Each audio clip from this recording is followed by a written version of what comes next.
I'm here to talk to you about Indian education, higher education in particular. But I'm actually going to start with demography. How many of you here are under 35? Okay, that seems pretty representative of the country. 65% of India is under 35. How many of you are under 25? Okay, then you're not so representative because actually we have half the Indian population pretty much under 25. We are an amazingly young country. In fact, if you just take the age group from 10 to 19, there are 226 million Indians poised, in other words, to enter higher education, going through school and ready for higher education.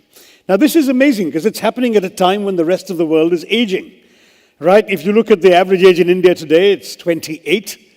Of course, don't ask about the gap, since we heard about gaps between the average age of the Indian person and of the Indian cabinet. I think we hold the world record for that. But that's another matter. That's another TED talk, right?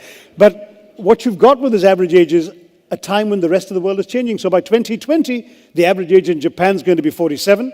In China, it's going to be heading well past 40. Europe, 46. The United States, youthful US, also 40. And India's average age is going to be 29. So we are potentially the people who are the youthful, productive, dynamic, young population ready to work and transform the world. The kinds of role that, say, China played in the last generation could be ours in the next. In fact, the International Labour Organization has worked out that by 2020, we'll have 116 million people in the age group of starting work. 20 to 24 is what they calculate.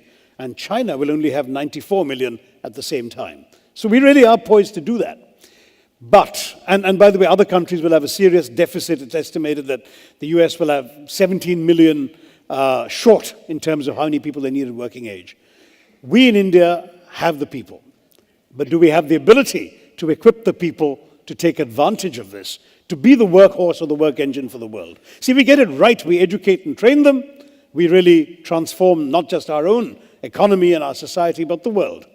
If we get it wrong, the demographic dividend I'm talking about becomes a demographic disaster, because we've already seen in 165 of our 625 districts what happens when unemployed, frustrated, undereducated young men become prey to the blandishments of the Maoists and prey to the gun and the bullet.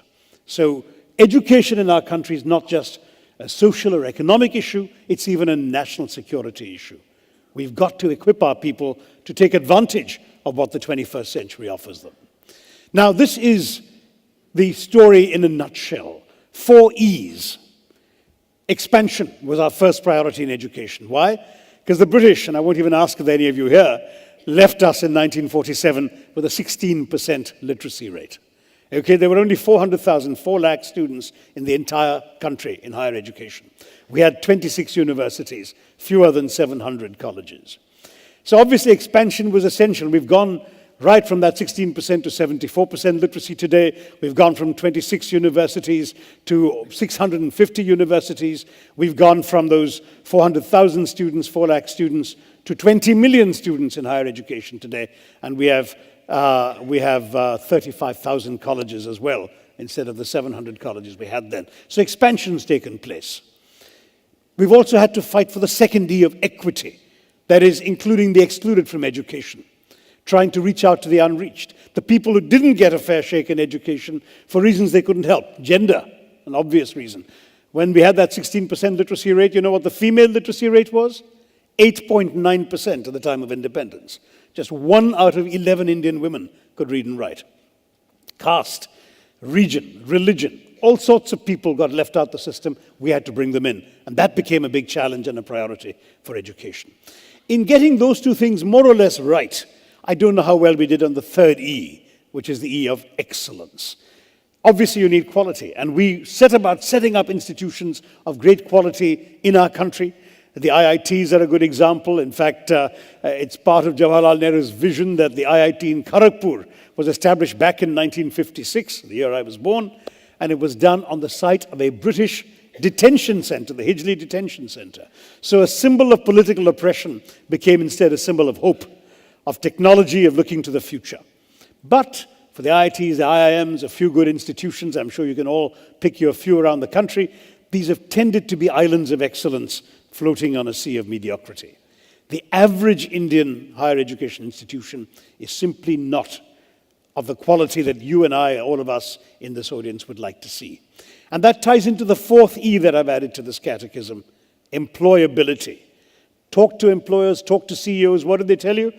That they're simply not satisfied with the quality of the graduates they're getting. Even in the T of TED, the technological area, engineering graduates, we have 500,000 engineering graduates a year. But if you talk, for example, to the Federation of Indian Chambers of Commerce and Industry, they did a survey, 64% of employers are not satisfied with the quality of graduates they're getting. Some companies are running essentially re-education places. Infosys has a gigantic campus in Mysore, and it's not on-the-job training, which big companies tend to do. It is, in fact, really a full year's education for the people they've already hired to make up for the deficiencies of what they've learned and not properly learned in college. Now, that's the scale of the challenge that we face. What are we doing about it? A great deal needs to be done. Of course, we are trying to put in kids into the system at an early age.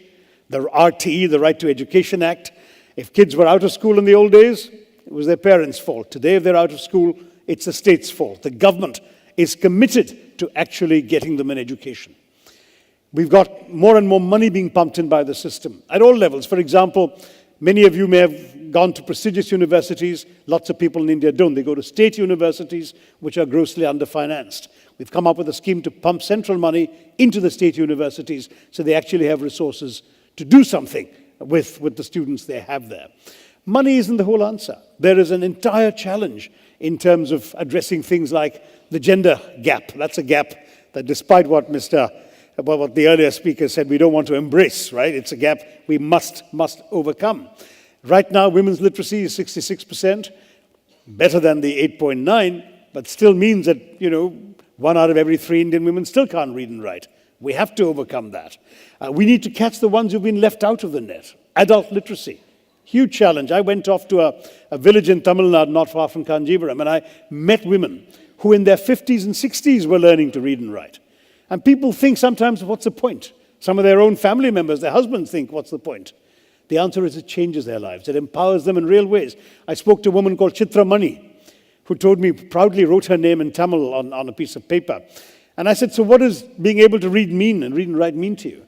And she said, now I can see the destination of the bus where it's going.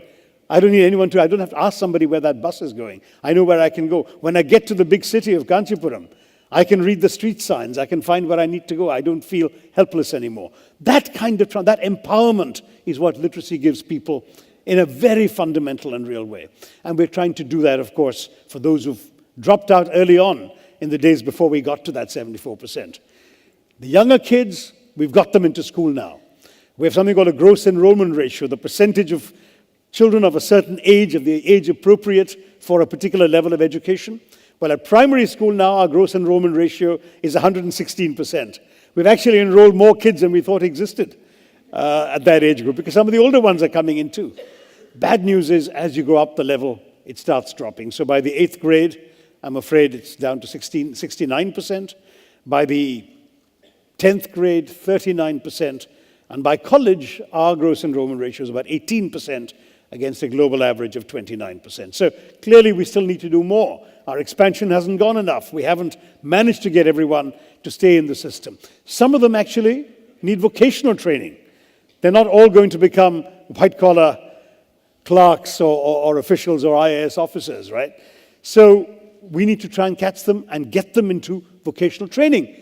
But how do you do that in a culture where for 3,000 years, if you wanted to be a cobbler or a carpenter, you better have an uncle or a father who's a cobbler or a carpenter, because nobody else is going to teach you.